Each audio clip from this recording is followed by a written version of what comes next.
Yo, yo, what's up, everyone? Corey here. Hope you're all having a great day. If you haven't checked it out, our new single, Cali Vibes, was released a while back.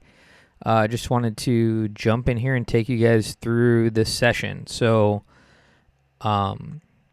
this album was tracked in a few different locations for a few different instruments, and then all dropped into this session that you see right here, which I would call the working session, meaning any extra tracking or editing was done in this session. No, I have like what you would call a working mix, I guess, just so we can listen back and get a feel for what's going on. But, ultimately, this song was sent out to our buddy James Bonsai Caruso for a mix. And right here is just a session. Figured go through, show you guys some of the instrumentation, solo a few things out, do whatever I can do to not get a copyright on this thing. But, so we're going to start out here. We got drums for anyone interested.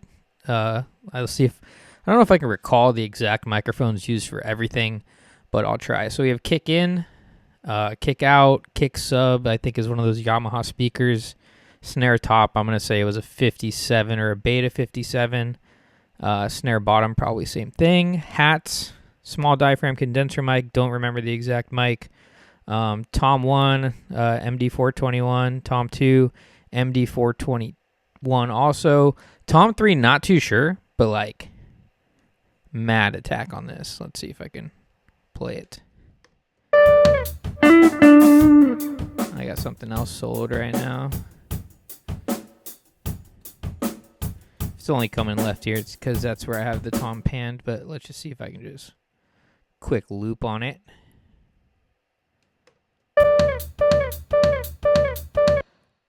It's wild how much is on it. I don't know why some of these things, whatever. Probably going to cause an issue if I'm soloing stuff out. Let's see. There we go. Little control solo. Yeah. All right, now it's just Tom. But yeah, that thing banging. Not sure what mic that was. Timbali, I'm going to say it was a 57 or Beta 57. Overheads, Coles 4038s, which sound great. Here they are. Let's take it off of that.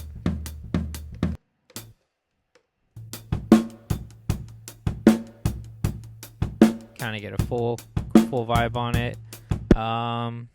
Let's see. Rooms were like, what do they call those? I don't know. I have to check the wording on it. And then room mono is a old school AKG C12, which beautiful microphone.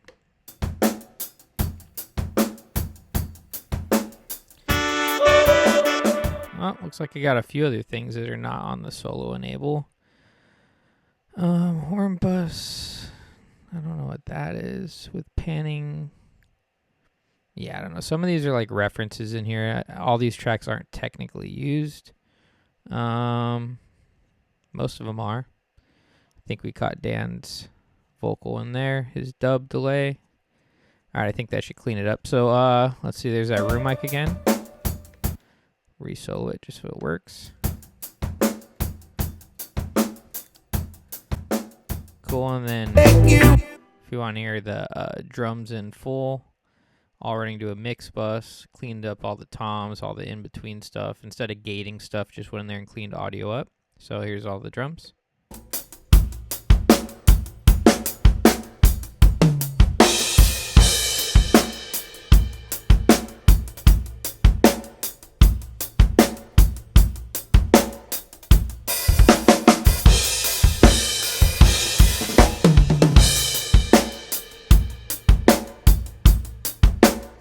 Got a full fill coming up here, all toms.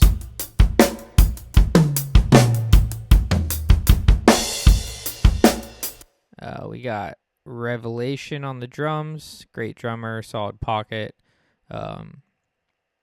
Keeps it fresh. It looks like for this particular song, I didn't have my Space Echo, so we were using the 8190, which is like an Ibanez time machine.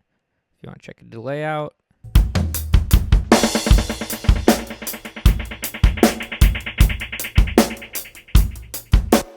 reggae music and the delays. So we would do a pass, do a couple delays. Obviously, we didn't keep all of them, clean it up, and then I would bounce and place the stuff we kept, and then I would label it.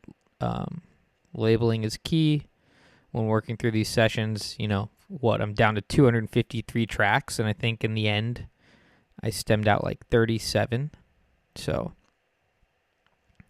actually, no, it was probably more like 57. But yeah, a lot more tracks than we can use. Label stuff so people can remember stuff. I have the spring reverb in here. Must not have used it. Maybe if I take solo, we'll see. No, it's muted, so I would assume we didn't use it. Oh, here we go. Here's a drum verb. We'll throw that on with the drums. Check out the splash.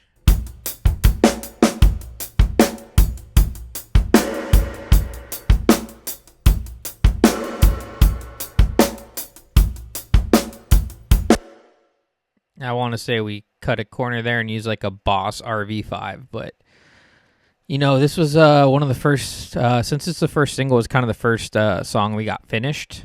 So, as we went through the album, we definitely changed some of the process and used a few different things to get stuff finished. We live tracked all together at Total Access Recording in Redondo Beach with our buddy Steve. Solid engineer, great room, great place to record, always a good time. Shout out to Win. He's been there a long time, and if you ever need to record anything, I would suggest heading over there. This track, let's see, we got bass. This is Travi on the bass for this song.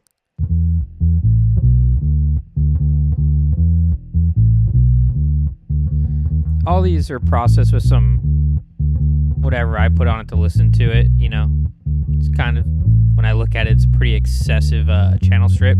And some of these things aren't working just because they're back when I had my Apollo interface. Started this whole album on my Universal Audio Apollo 8, I think. 8P or 8.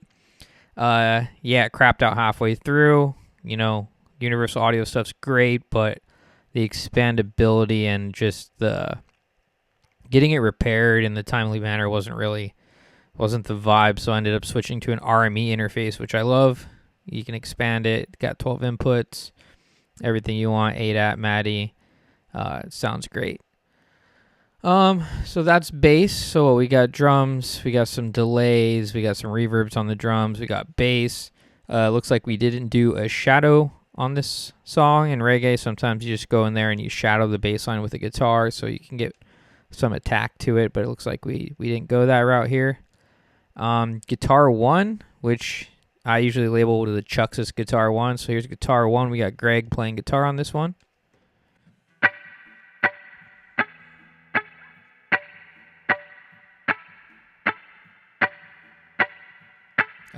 Looks like we kept the guitar from the live session. You can kind of hear the drums bleeding through a little, but in the mix, you don't even notice it.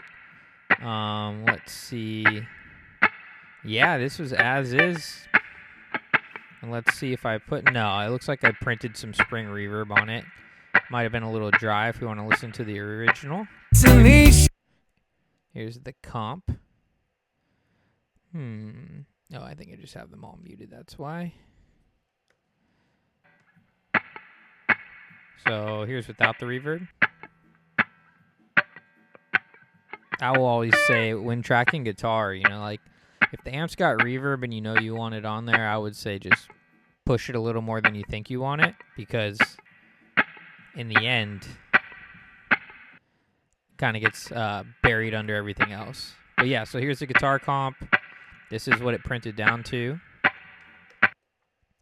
Looks like we got some Chuck delays. Those were probably the riffs. Here's guitar delay 1. This is stuff that I labeled. I think we also used the AD190, the Ibanez on this. Give it a listen.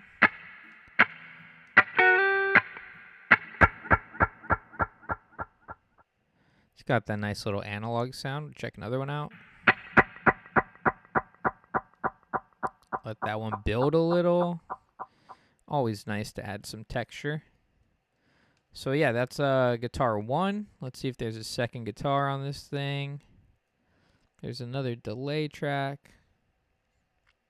guitar verb track. Let's check that out. Go with this.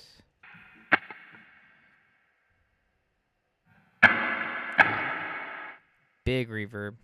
Probably faded it. Probably could have let it ring a little better, but still.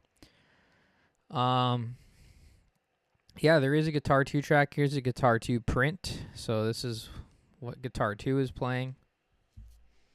Oh, I want to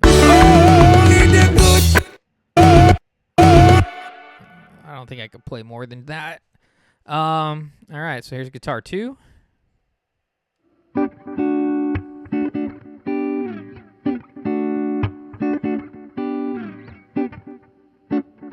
That's playing along with the Chuck, Guitar 1. So we got...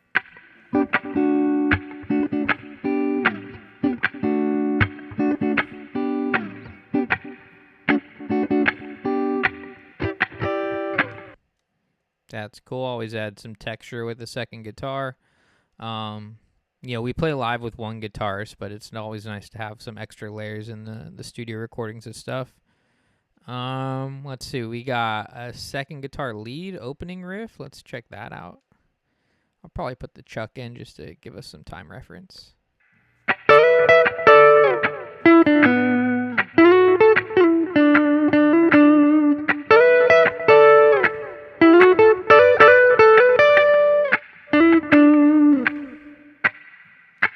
That's cool. So we got the Chuck still going. Looks like there's a lead I printed.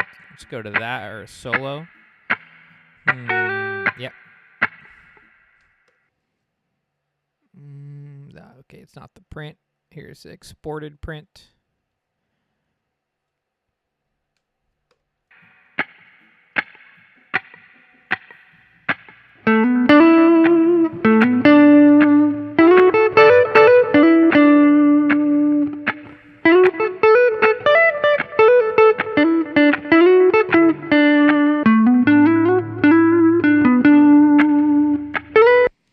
So outside of the reverb Chuck, or not reverb Chuck, but just the Chuck in general, the guitar solo and Guitar 2 were recorded at my house.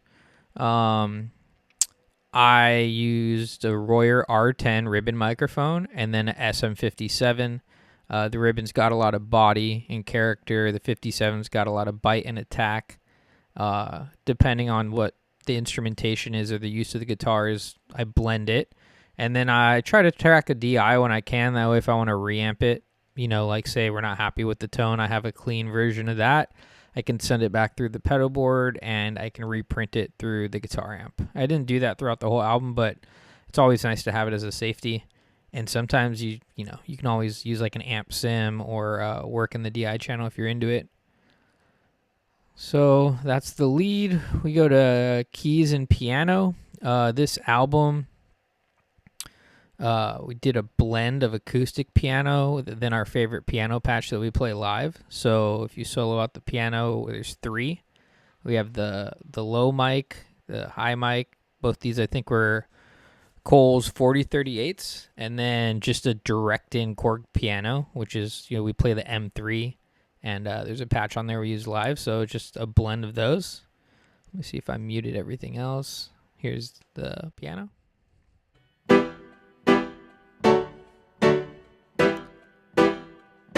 You get like a slight bleed of the click, but it gets lost in the mix. If you just say, we're going to mute the Korg. A lot of attack coming from the acoustic. Some body from the Korg. We're going to mute the acoustics. A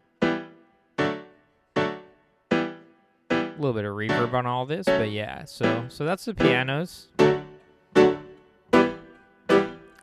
I think the toughest part is if you can look up here into some of this editing is like trying to keep the acoustic piano performance and then lining up these the DI in just so there's not like any phasing issues.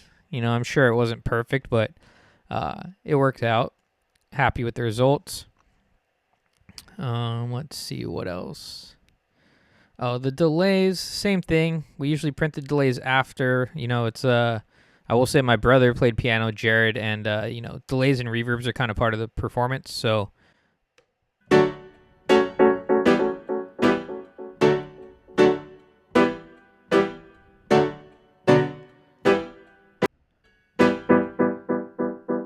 got some reverbs.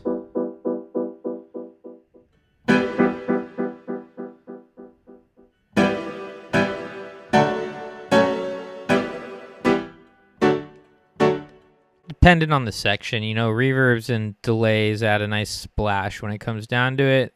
Looks like we got ocarina for the bubble. So here's the bubble bang. This is just a DI. We have our favorite patch that we run on our Korg. It's literally the reason that we play that keyboard.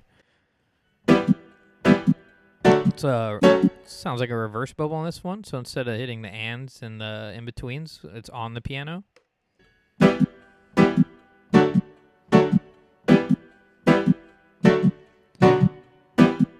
This is just DI direct into a preamp, nothing crazy. You know, no real editing on this. Maybe like a few punch-ins, kind of just keeping the swing of that. You know, like it adds a swing. We got the organ coming in. Let's see. This is all the comp, you know, cleanups, and this is the print. So here's something like the chorus.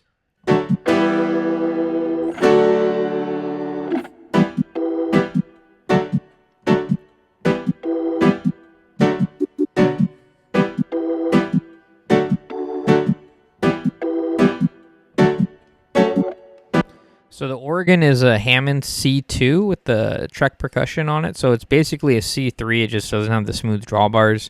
But I can't say we were doing much adjusting of drawbars during the performances. So that's that. Let's see if there's anything else in the piano or keyboard realm. Looks like there's an organ too, probably just for a layer of an octave right here. Let's see. Yep. Yep, nothing crazy. Other than that, I think that's all the piano stuff, so we can move on. You know, sometimes you just try to keep it simple with recordings. You can do so much, but not always necessary. Horns final with bone, MIDI horns, final horns, horn spreader with bus. I have so many things muted. I'm trying to understand which one is which. I'm going to say this is probably it.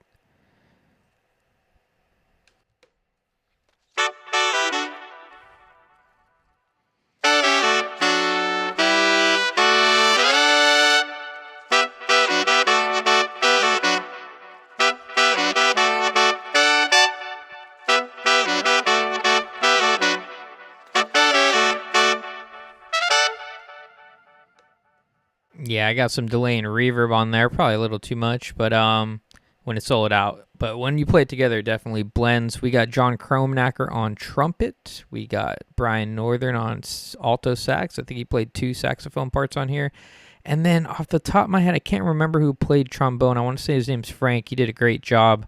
You know, we weren't going to do trombone on a lot of these tracks, and then these guys suggested that the layer would be nice, which I agree. So, you know, we got trumpet right here.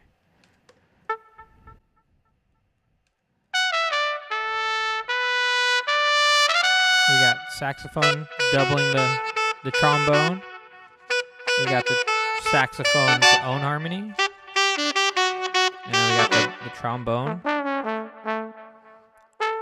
And then we got it all together right here one more time.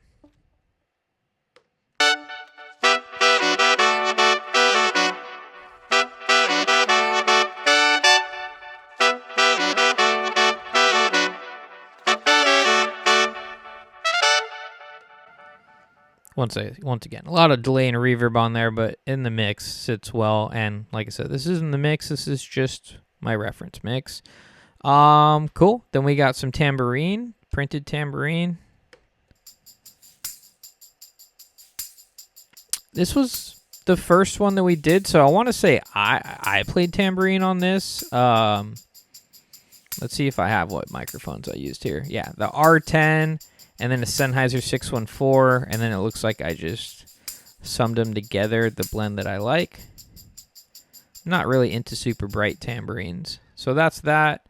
Gonna pause it. We got chimes, which I think came from a Roland Hansonic. I think I played this too. Travis playing bass, so he let me do some percussion stuff.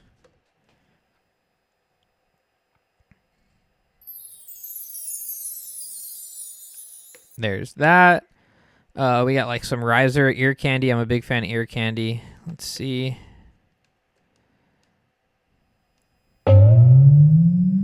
Ooh, that one probably so weird.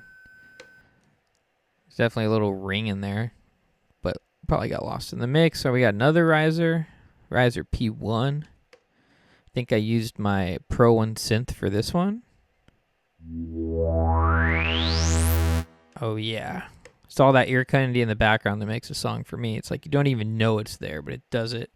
We got reverse hi-hat, reverse cymbal. Let's check this out. Whoa, we got two of them. One coming from the left, one coming from the right. Cool, and then some squiggles. Let's see what these are. Oh, yeah. Big vibes.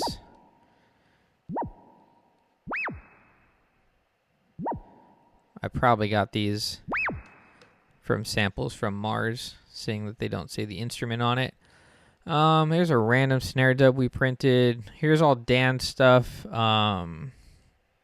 Many layers of Dan stuff. This is what we ended up with right here. Here's the chorus. Just...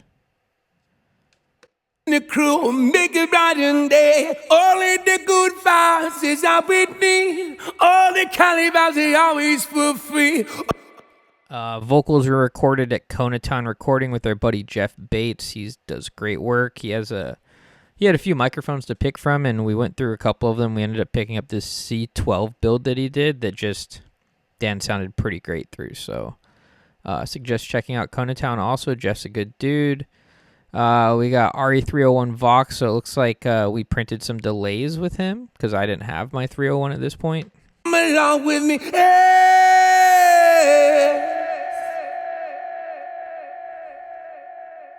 Nothing like a space echo or chorus echo in reggae music. Adds texture. Much colder. It's only you and me in these arms. Oh, let me be the one to you. Yep, cool. We got that, and then background vocals. Our good buddy Ryan Gonzo did the background vocals. He's a man of stacking, so we got a left third, right third, left fifth, right fifth, and then yeah, that seems to be what he did for this one. So let's check a few of those out. We'll solo him without Dan first. Make a brighter day. Good vibes is all we need. The calibers they always for free. Good vibes. Then we'll bring Dan in. Always it's easy to let it all be. Only the good vibes. Oh yes. Oh no, the calibers. Oh no, you won't see. Oh yes. What you. Gonzo's great with the vocal harmonies and stuff like that. Great person to work with. Dude's good dude, knows his music. Always appreciate working with our buddy Gonzo. And then it looks like the last thing we got in here is hand percussion, which is Travis. So we got... Travi plays it like a kit. So we got conga high, conga low, bongo, and then room, and then djembe. It doesn't look like much djembe was used in this song, so I cleared it out. Also recorded at Conatown Recording with Jeff Bates. Did a great job. So there's that. And then, let's see. I don't think we use any... Did we use Augs perk? No, it's muted. No, I think we just used the Augs that I did. Yep. Oh, and this is this is me playing it beforehand, which is night and day compared to Travi playing. So that's the session right there. I hope you got some insight on it. If you have any questions, put them in the comments. If you guys like this, we'll definitely do it again. I mean, I got the whole album basically, all 11 songs in here. But yeah, I mean, if you haven't checked out our new single, Cali Vibes, make sure you go check it out. It's available now. We had a great time working on it. Super proud of the single. We got more music coming your way. If you don't already subscribe to our YouTube, please do. We got a lot more videos coming out this year, and we appreciate the support. If you got any questions, like I said, put them in the comments. Y'all take care, and see you soon.